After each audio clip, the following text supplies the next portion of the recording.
5 and 6, me, Mr. A, back with story time for another day, and we're going to carry on with Tom's Midnight Garden by Philippa Pearce. It appears I stopped just before the end of chapter 1 yesterday, so there's only a little bit left of that, but here we are. He was marking in the whiskers of the cat when he heard the sound of the grandfather clock from below in the hall. Yes, you could hear it striking, very distinctly. You could count the strokes. Tom counted them and smiled condescendingly. The clock was wrong again in its striking, senselessly wrong. Alright, chapter 2. The clock strikes 13.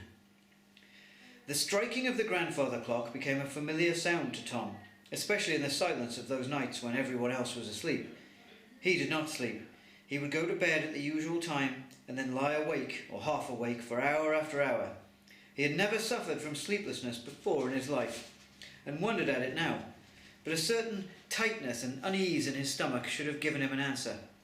Sometimes he would doze, and then, in his half-dreaming, he became two persons, and one of him would not go to sleep, but selfishly insisted on keeping the other awake, with a little muttering monologue on whipped cream and shrimp sauce and rum butter and real mayonnaise and all the other rich variety of his diet nowadays.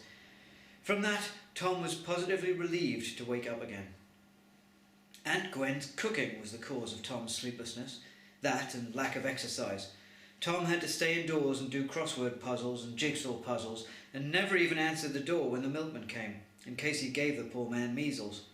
The only exercise he took was in the kitchen, when he was helping his aunt to cook those large, rich meals, larger and richer than Tom had ever known before. Tom had few ideas on the causes and cures of sleeplessness, and it never occurred to him to complain. At first he tried to read himself to sleep with Aunt Gwen's schoolgirl stories. They did not even bore him enough for that, but he persevered with them. Then Uncle Alan had found him still reading at 11:30 at night. There had been an outcry. After that, Tom was rationed to 10 minutes reading in bed, and he had to promise not to switch the bedroom light on again after it had been switched off and his aunt had bidden him good night. He did not regret the reading, but the dragging hours seemed even longer in the dark. One night he had been lying awake as usual, fretting against the dark and against the knowledge that his uncle and aunt would be sitting reading, talking, doing whatever they pleased, by the excellent electric lights of the sitting room. Here he was, wide awake in the dark with nothing to do. He had borne it for what seemed many nights, but suddenly tonight he could bear it no more. He sat up, threw his bedclothes back with a masterful gesture, and stepped out of bed, though as yet with no clear purpose. He felt his way over to the bedroom door, opened it quietly, and passed out into the tiny hall of the flat. Tom could hear the sound of the ordered speaking of Uncle Alan from behind the sitting-room door. He would be reading aloud from his favourite clever weekly newspaper. Aunt Gwen would be devotedly listening, or asleep. A moment's thought, and Tom had glided into the kitchen and thence into the larder. This would have been a routine move at home. He and Peter had often done it. In Aunt Gwen's larder there were 2 cold pork chops, half a trifle, some bananas and some buns and cakes. Tom tried to persuade himself that he hesitated only because he didn't know which to choose, but he knew that he was not hungry. As a matter of form, he laid hold of a very plain, stale bun. Then a great weariness of all food overcame him, and he put the bun down, leaving it to another day of existence. He had been moving all this time in perfect silence. He would have been ashamed for his skill in such an expedition to have done otherwise, but he had ill luck. As he went out from the kitchen and larder, he came face to face with his uncle coming from the sitting room. His uncle's exclamation of surprise and disapproval brought his aunt out after him. Tom knew that he was in the wrong, of course, but they need not have made such a fuss. Aunt Gwen was most upset because if Tom slipped into the larder at night, that meant he was hungry. She was not feeding him properly. He was suffering from night starvation. Uncle Alan, on the other hand, had not been unobservant of Tom at meal times, and he could not credit his being hungry. Besides, Tom had admitted he took nothing from the larder. Why had he been there then? Was it a blind? What was it? Tom never really convinced them of the simple truth, that a boy would naturally go into the larder even if he were not hungry. Anyway, they pointed out, he was out of bed far too late. He was hustled back again, and his uncle stood over him to make a speech. "Tom, there must be no more of this. You are not to put the light on again once it has been put out, nor equally do you get out of bed. You must see the reasonableness. Not even to get up in the morning," Tom interrupted. Well, of course, that's different. Don't be silly, Tom. But you're not to get up otherwise. The reason is, can't I get up even if I need to, badly? Of course, you must go to the lavatory if you need to, but you will go straight back to bed afterwards. You go to bed at 9 in the evening and you get up at 7 in the morning. That is 10 hours. You need those 10 hours sleep, but Uncle Alan, I can't sleep. Will you be quiet, Tom? Shouted his uncle, suddenly losing his temper. I'm trying to reason with you. Now, where was I? 10 hours sleep, said Tom subduedly. Yes, a child of your age needs 10 hours sleep. You must realise that, Tom. For that reason, you must be in bed for 10 hours, as I have said. I am making clear to you, Tom, that Gwen and I wish you, entirely for your own good, to be in bed and, if possible, asleep for 10 hours, as near as may be, from 9 o'clock at night. You understand, Tom? Yes. Now, I want you to promise to observe our wishes. Will you promise, Tom? Why could a boy never refuse to promise these large demands? I suppose so, said Tom. Yes. There, said Aunt Gwen, and Uncle Alan said, Good, I knew I could reason with you. But all the same, I don't sleep. Uncle Alan said sharply, All children sleep. And Aunt Gwen added more gently, It's just your imagination, Tom. Poor Tom had no answer except contradiction, and he felt that would be unwise. And they left him. He lay in the dark, planning a letter to his mother. Take me away at once. But no, that was perhaps cowardly, and would worry his mother dreadfully. He would unburden himself to Peter instead, although Peter, because of his measles, could not reply. He would tell Peter how miserably dull it was here, even at night. Nothing to do, nowhere to go, nobody to speak of, to do things with. It's the worst hole I've ever been in, he wrote in imagination. I'd do anything to get out of it. Peter, to be somewhere else, anywhere. It seemed to him that his longing to be free swelled up in him and in the room, until it should surely be large enough to burst the walls and set him free indeed. They had left him, and now they were going to bed. Uncle Alan took a bath, and Tom lay listening to him and hating him. For some reason, Tom could always hear what went on in the bathroom next door to his bedroom, as clearly as if he were there himself. Tonight, he was almost in the bath with Uncle Alan. Later he heard other movements and conversation from elsewhere in the flat. Finally, the line of light under his door disappeared.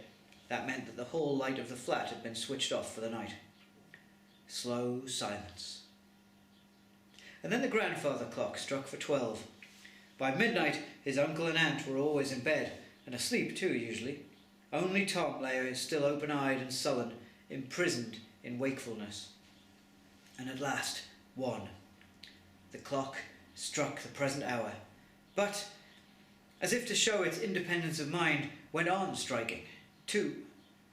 For once, Tom was not amused by its striking the wrong hour. 3. 4. It's 1 o'clock, Tom whispered angrily over the edge of the bedclothes. Why don't you strike 1 o'clock then, as the clocks would do at home? Instead, 5. 6. Even in his irritation, Tom could not stop counting. It had become a habit with him at night. 7. 8. After all, the clock was the only thing that would speak to him at all in these hours of darkness. 9. 10. You're going it, thought Tom, but yawning in the midst of his unwilling admiration. Yes, and it hadn't finished yet. 11. 12. Fancy striking midnight twice in one night, jeered Tom, sleepily. 13, proclaimed the clock, and then stopped striking. 13. Tom's mind gave a jerk. Had it really struck 13? Even mad old clocks never struck that. He must have imagined it. Had he not been falling asleep or already sleeping? But no, awake or dozing, he had counted up to 13. He was sure of it. He was uneasy in the knowledge that this happening made some difference to him. He could feel that in his bones. The stillness had become an expectant one. The house seemed to hold its breath. The darkness pressed up to him, pressing him with a question. Come on, Tom. The clock has struck 13. What are you going to do about it? Nothing, said Tom aloud. And then, as an afterthought, don't be silly. What could he do anyway? He had to stay in bed, sleeping or trying to sleep for 10 whole hours, as near as might be, from 9 o'clock at night to 7 o'clock in the next morning. That was what he had promised when his uncle had reasoned with him. Uncle Alan had been so sure of his reasoning, and yet Tom now began to feel that there had been some flaw in it. Uncle Alan, without discussing the idea, had taken for granted that there were 24 hours in a day, twice 12 hours. But suppose instead there were twice 13. Then from 9 at night to 7 in the morning, with the 13th hour somewhere between, was more than 10 hours. It was 11. He could be in bed for 10 hours and still have an hour to spare, an hour of freedom.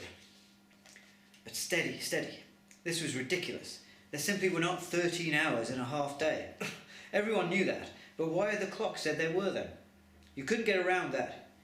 Yes, but everyone knew the grandfather clock struck the hours at the wrong times a day. 1 o'clock when it was 5, so on. Admittedly, argued the other Tom, the one that would never let the sleepy Tom go to sleep, admittedly the clock struck the hours at the wrong time, but all the same, they were hours. Hours that really existed.